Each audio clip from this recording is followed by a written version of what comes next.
La parole est à Amelia Lacrafi.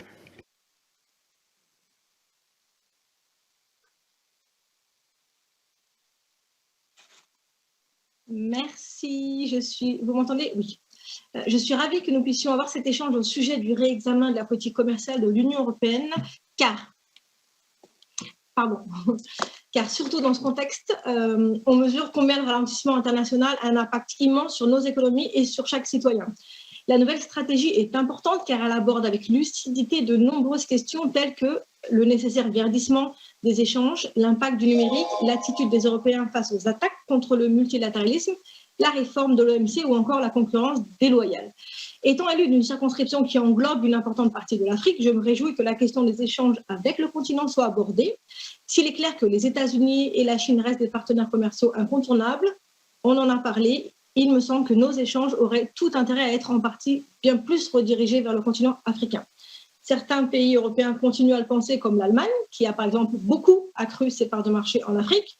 On assiste à une montée en puissance des acteurs extra-européens, comme la Turquie ou l'Inde, mais je pense bien sûr à la Chine aussi, qui est très très présente, voire omniprésente, et qui commence à inquiéter les Africains eux-mêmes.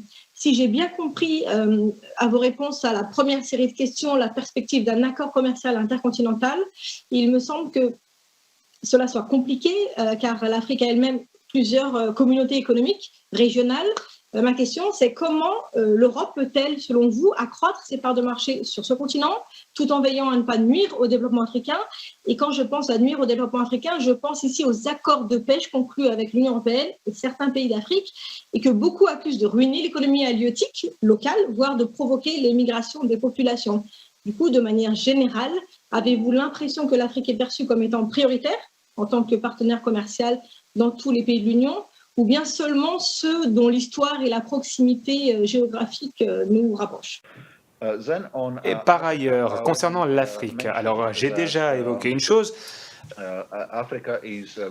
c'est que l'Afrique va être un des continents prioritaires pour notre prochaine politique commerciale stratégique. L'Afrique et les pays voisins, et bien évidemment, nous devons nous assurer que notre politique commerciale ne mine pas le développement, en Afrique. Et sur ce, il est important de continuer à offrir des offres préférentielles à ce pays à travers différentes initiatives. Nous allons d'ailleurs faire un examen des différents systèmes de préférence et par ailleurs, nous proposons également aux pays africains, aux pays d'Afrique, ce que nous appelons une initiative d'investissement durable afin de faciliter les investissements en Afrique, mais les faciliter de manière responsable et durable.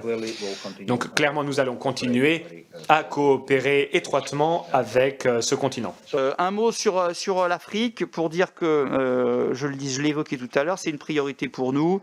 Nous soutenons, je ne l'ai pas évoqué, mais je le dis là, la création de la zone de libre-échange continentale africaine. Je pense que on travaille d'ailleurs beaucoup en assistance technique avec celles et ceux qui y travaillent pour vraiment les accompagner de la meilleure façon possible.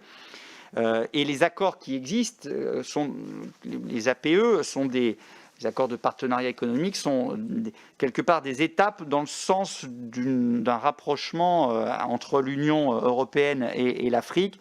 Ils vont approfondir ces accords, c'est un intérêt mutuel et bien sûr tout en prenant en compte aussi la dimension développement. Jean-Yves Le Drian l'a rappelé largement à l'Assemblée nationale dans le cadre de la présentation de son projet de loi sur la modernisation de notre dispositif de développement, politique de développement.